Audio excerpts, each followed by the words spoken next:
ये है तिथल बीच और ये जाना जाती है उसकी सबसे अलग सॉइल के बारे में। इसकी सॉइल है ब्राउन और ब्लैकिश। और बीच के नॉर्थ साइड में है स्वामीनारायण टेम्पल और इसके साउथ में है साईं बाबा टेम्पल। तो अभी हम हैं तिथल बीच के साउथ साइड पे जहाँ पे साईं बाबा का मंदिर बस है। अभी तिथल बीच के जो किनारा है वहाँ पर ये मंदिर है और पूरे एरिया में गार्डन वगैरह है, तो बहुत ही अच्छा ये टेम्पल है। तो आज हम इस वीडियो में इसी टेम्पल के बारे में बात करने वाले हैं।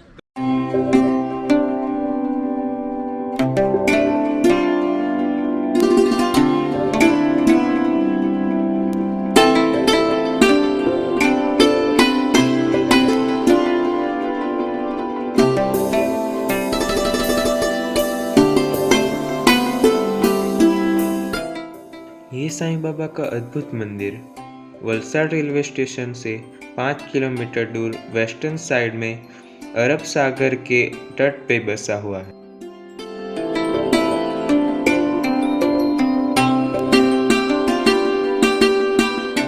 इस मंदिर का द्वार समुद्र के सामने है और आसपास बहुत सारी हरियाली देखने को मिल जाती है।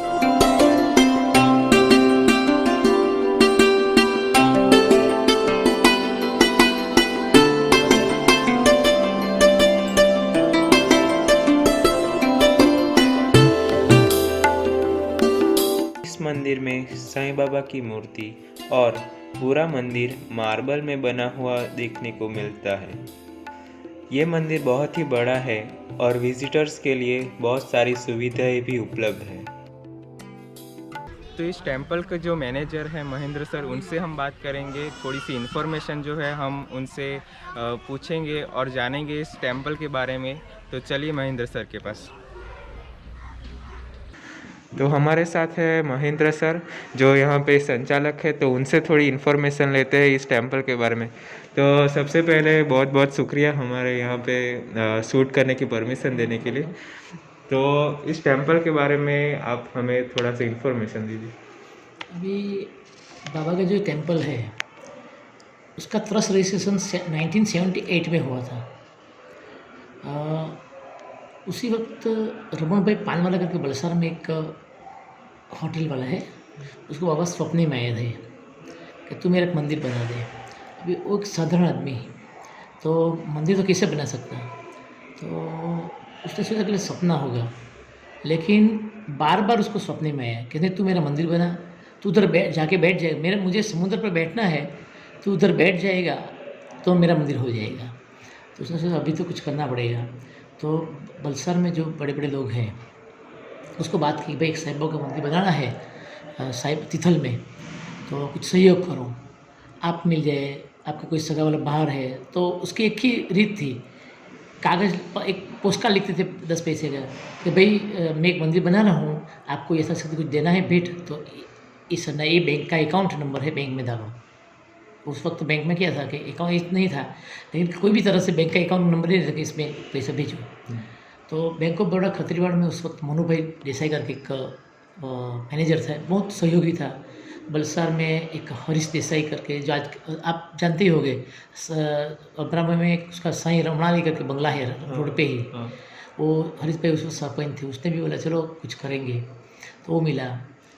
तो बाद में आहिस्ता आहिस्ता लोगों ने एक साधारण साईं बाबा मंदिर ट्रस्ट ऐसा करके एक ट्रस्ट बना दिया और बैंक में अकाउंट खोल दिया और कलेक्शन चालू किया। पेपर में ऐड दी कि भाई समुद्र तट पे एक ज़मीन चाहिए। तो उस वक्त तो ज़मीन का कुछ रेट ही नहीं था, 1 रुपया स्क्वायर यार्ड जैसी ज़मीन मिलती थी। तो ये 3 प्लॉट है, 1, 2 और 3 प्लॉट बम्बई में मुल्ला एंड मुल्ला सॉलिसिटर है, बहुत बड़ी फॉर्म है, उसका पारसी भाई है 3, उसकी जगह थी ये। तो उसने उस वक्त सिर्फ 55,000 में 55,000 में जगह दी और जगह देने के बाद उसको थोड़ा बहुत साफ़ सफाई किया। और अपना बलसार में उस वक्त एक ब्राह्मण थे जनुभाई जनार्दन भट्ट करके, उस वक्त वो एकदम नामी थे, तो उसके हाथ से फिर पूजा रखते हैं। तो बाबा के हाथ में साकुरी, सिरदी में साकुरी गांव है, तो बाबा के हाथ में खेली थी गोदावरी माता करके, वहाँ उपासनी बाबा का आश्रम है साकुरी में, वहाँ कन्याकुमारी है सब, तो उसमें गोदावरी माता करके थी। जब आपने कभी फोटा में बाबा के साथ एक लड़की छोटी देखी होगी हाँ, कभी, हाँ, हाँ, वो गोदावरी में पूज्य गोदावरी में था, तो उसके हाथ से यहाँ भूमि पूजन रखा 78 में। तो वो ये पूजा रख के, पूजा रखने के बाद मंदिर का कामकाज चालू किया। लीलापुर का एक मोहन भाई लाड़ करके ये था अपना कॉन्ट्रैक्टर था, उसको कॉन्ट्रैक्ट दिया। और जगदीश पे आर्किटेक्ट करके जिगिस आर्ट करके ये था, आर्किटेक्ट था जगदीश पे पारेख, उसने डिज़ाइन किया। ये जो पहला मंदिर था ना, ये हाँ, नहीं है। वो बहुत हाँ। छोटा था और नहीं, छोटा नहीं, मंदिर वो भी बड़ा ही था। हाँ, हाँ, लेकिन उस वक्त जो रॉ मटेरियल था हाँ, और स्टील था, सब भी थोड़ा बहुत आज की तुलना में बहुत हाँ, लकड़ी वगैरह हाँ, से। उसकी जो स्ट्रेंथ है कम हाँ, रहती थी। हाँ, हाँ, तो ये मंदिर था, हम्म, तो ये मंदिर था। तो ये मंदिर बनाया, तो जब ये मंदिर बना उसी वक्त मूर्ति भी बनानी चाहिए। तो मूर्ति के लिए हम लोगों ने क्या किया, हमारा ट्रस्टी मंडल ने, कि चलो मकराना जाते, मकराना से पत्थर लाते हैं। मकराना से इस साइज़ का बड़ा पत्थर मिल गया, 6 बाई 3 बाई 3 बाई 3 जैसा बड़ा। वो पत्थर यहाँ लेके आया। अब जो गेट है ना, गेट के पास वॉचमैन केबिन आज है ना, वहाँ थोड़ी बाजू में दूसरी वॉचमैन केबिन थी, वहाँ बाहर पत्थर उतारा। अपना गुजरात का सराव गांव है अमृतसर के पास, वहाँ उसका आज भी फार्म हाउस है। स्वतंत्र सेना थी, मधुभाई पटेल करके एक स्वतंत्र सेनानी थे, शिक्षक थे। उसने उस वक्त उसको यहाँ से तड़ी पार किया था अंग्रेज लोगों ने। तो बॉम्बे में जाके बसा था और तारदे में उसका स्टूडियो था, शिल्पम करके। वहाँ एक छोटी मोटी मूर्ति बनाते थे मार्बल की। इसकी लाइफ में पहली मूर्ति इतनी बड़ी थी। तो यहाँ उसने मूर्ति चालू किया। 1 साल में मूर्ति कंप्लीट हो गई। 82 में मंदिर भी कंप्लीट हो गया। 2 मार्च 1982 में यहाँ प्रतिष्ठा रखी। तो ये प्रतिष्ठा के भी लिए गोदावरी माता को रिक्वेस्ट किया कि आप ही आ जाओ। तो वहाँ से पूरी बस भर के जितनी भी साकुर की गोदावरी माता का जो कन्या थी, शिष्या थी, सब एकदम संस्कृत के भी एकदम पारंगत। तो उसको बुलाया, एकदम बढ़िया से यहाँ ये किया, पूजा की, बाबा की प्रतिष्ठा की। और तब से ये मंदिर का एक सब चालू हो गया। दर्शनार्थी की भीड़ चालू हो गई। रामनवमी के दिन पहले दिन भी इतनी भीड़ थी, मैं था, मैं 82 में भी है, पहले दिन भी था। और जब भूमि पूजन के तभी मैं था। तो भीड़ को कंट्रोल करते हमारा रात तक में हम लोग पूरा थक गए थे, इतनी भीड़ थी। तो उसके बाद भक्तों की चालू रही, दशहरा चालू रहा, दर्शनार्थी बहुत आते थे। ट्रस्ट का है नियम कि हम लोगों ने अभी कोई भी कलेक्शन बाहर जाके नहीं करने का। ये जो टेबल पे जो दाना आता है उसी से यहाँ का जो व्यवहार चलता है वो चलाने का। और कोई राजकारण नहीं कि कोई आज तक भी हम लोगों ने कभी पॉलिटिक्स का यहाँ आधार नहीं लिया, कोई गवर्नमेंट को उसमें डालाने के हमको ये दो वो दो करके नहीं किया। तो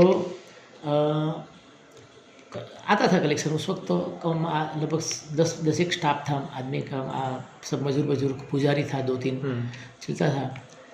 करते करते 25 साल के बाद मंदिर थोड़ा क्रैक आने लगा, लीकेज चालू हो गया, ये सब चालू हो गया। तो बाद में भक्तों को भी था, ज़्यादा था सारा, तो मंदिर थोड़ा कम पड़ रहा था। सोचा चलो स्ट्रक्चर भी गया है, बॉम्बे से स्ट्रक्चरर को बुलाया, चेक करवाया। तो नहीं, अभी मंदिर तोड़ो, गिरेगा नहीं, लेकिन मंदिर कभी भी पोपड़ा भी गिरे तो किसी को नुकसान कर सके। इसलिए हम लोगों ने मंदिर ब्रेक से 2007 में ब्रेक किया। 2000 पहले नक्की किया था कि मूर्ति नहीं हटाने का, मूर्ति यहाँ रख के मंदिर बनाने का। तो उस वक्त से प्लानिंग करके चालू किया। लेकिन जब मंदिर प्रिंट हुई ने, तभी उसका जो प्लेटफॉर्म था इनबैलेंस थोड़ा होने लगा। तो मूर्ति उसके साथ फिट थी। तो कभी ऐसा भी हो सके कि प्लेटफॉर्म फटे तो मूर्ति को भी नुकसान कर सकते थे। तो हम लोगों ने नक्की किया, सामने हमारा रामनगर का चौतरा था, उसको टेम्पररी शेड बना दिया, मंदिर उधर शिफ्ट कर दिया। उधर शिफ्ट करके वहाँ कम से कम 2 साल हम लोग उधर पूजा किया। 2007 में हम लोगों ने मंदिर पुनः निर्मित किया। उस वक्त बीच बीच में हम लोगों ने स्टाफ क्वार्टर्स बनाया, रेसिडेंस बनाया, लास्ट में ये सत्संग हॉल भी बनाया। तो अभी मंदिर जब भी चालू था तभी लोगों ने दिल से पैसा भी दिया। कम से कम 1.5 करोड़ का ये मंदिर रहा। उसी वक्त बाजू में धुनी मंदिर था, जो बाबा की अखंड धुन चलती है, वो जोत चलती है, वो भी हम लोगों ने नया बना दिया कि भक्त आते हैं, काम चलता है। अच्छा, इधर क्या क्या फैसिलिटी है? मैंने सुना है कि थर्सडे को जो है हाँ, खाना थर्सडे को कम से कम 15 से 2000 लोगों का बंदर होता था। मुफ्त में हमें खिचड़ी कड़ी, खिचड़ी साग ऐसे देते हैं। कभी हमारा त्यौहार रहता है, बाबा का मेन त्यौहार है रामनवमी, गुरु पूर्णिमा, दशहरा। दशहरा बाबा का समाधि दिन है। उस दिन हम लोग एकदम बढ़िया रसोई बनाते हैं। दाल भात, साग, लापसी, पूरी, भजिया बनाते हैं। सब जो भी आते हैं भक्तों वो खा के जाते हैं प्रसाद के रूप में। अभी जो कोरोना चल रहा है तो कम से कम 22 मार्च से हम लोगों ने अभी भंडारा बंद किया है। हम तभी ये मंच है ये हो जाएगा तभी वापस चालू करेंगे। मुसाफिरों को रहने के लिए हम लोगों ने रूम भी बनाया है। तो उसमें 15 रूम है। एसी रूम, लोगों की भक्तों की डिमांड थी कि एसी रूम भी बनाओ, तो हमने 2 साल पहले 7-8 रूम एसी बना दिया। दूसरा लोकल रूम है, नीचे डॉर्मिटरी है। मान लो एक बस आ गई पूरी, तो बस बच्चे लोग आते घूमने को तो पूरा बस ही दे देते हैं नॉमिनल 50 रुपये चार्ज में। और अभी भी कोई आते तो पर हेड 100 रुपये लेते हैं एक हॉल में। शादी के लिए भी हम लोग ये बड़ा हॉल है हमारा, सत्संग हॉल। ये छोटी शादी है, हमारा जो नियम रहता है कि भाई बैंड बाजा फटाकड़ा ये नहीं ये करने का, तो हम लोग देते हैं। और यहाँ पे आरती का क्या टाइम है? आरती किसी को होता है? सुबह की आरती, पहले काकड़ा आरती जो बाबा को उठाने की आरती, वो सुबह 6 बजे होती है। त्योहार में 5 बजे हो जाती है। त्योहार में भक्तों की भीड़ ज़्यादा रहती है और सबको अखंड स्नान का लाभ देते हैं कि सब आप भी आओ तो ऊपर बाबा को स्नान करें, दूध से स्नान करा सकते हैं। अच्छा। तो उसके लिए हम लोग 5 बजे आरती रखते हैं। 7 बजे तक भक्तों को चांस देते हैं, 7 के बाद बंद कर देते हैं। और दोपहर को मध्याह्न आरती होती है 12 बजे, अभी हो गई। रात को दोपहरती बोलते हैं, वो 6:30 बजे होती है। इस विंटर में हम लोग 6 बजे कर देते हैं। और रात को 7:30 पौने 8 बजे सेजा आरती, बाबा को सुलाने की आरती होती है। ये नित्यक्रम है हमारा। ओके। और यहाँ पे कौन सी सीज़न में या कौन से टाइम पे आना सबसे अच्छा रहेगा? पूरे साल लोग आते हैं। वैकेशन में बहुत भीड़ थी। अभी 2 दिन आप देखो तो यहाँ हम लोगों को यहाँ पार्किंग कराने में 2 दिन से हम लोग रात को लगभग 7-8 बजे तक गाड़ी का पार्किंग कराने के लिए भी हमारे पास जगह नहीं है। ये पूरा जो है बाजू का वाला ये है, सब भर जाता है। बहुत भीड़ रहती है। शनि गुरु भी भीड़ रहती है। तो थैंक यू सर। ये है महेंद्र सर। यहाँ पे सब फैसिलिटी आपको मिल जाएगी और मैप का जो लिंक है वो आपको डिस्क्रिप्शन में मिल जाएगा। तो सर का बहुत बहुत थैंक यू यहाँ पे शूट करने के लिए, परमिशन देने के लिए। तो thank you sir, thank you.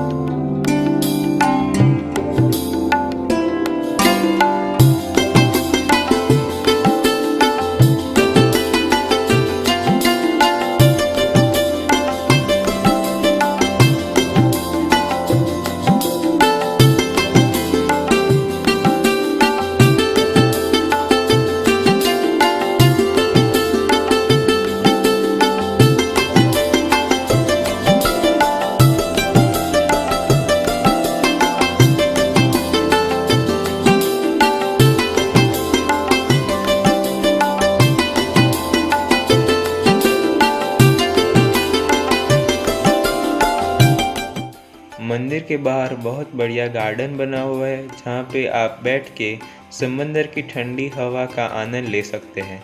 साथ ही बच्चों के लिए खेलने की भी जगह है। यहाँ पर आने वाले लोगों के लिए बाइक और कार की पार्किंग की भी जगह उपलब्ध है। साईं बाबा टेम्पल से वलसाड़ का रेलवे स्टेशन और बस स्टैंड 5 किलोमीटर दूर है। वहाँ से आप ऑटो करके भी आ सकते हैं। ये था मेरा वीडियो साईं बाबा टेम्पल के ऊपर। आगे और भी ऐसे वीडियो आते रहेंगे वलसाड़ शहर के ऊपर। तो मेरी ये वीडियो पसंद आया तो इस वीडियो को लाइक कर देना, और कौन सी प्लेसेस आप देखना चाहते हैं वो कमेंट कर देना, और सब्सक्राइब कर देना to live life beyond level and keep travelling.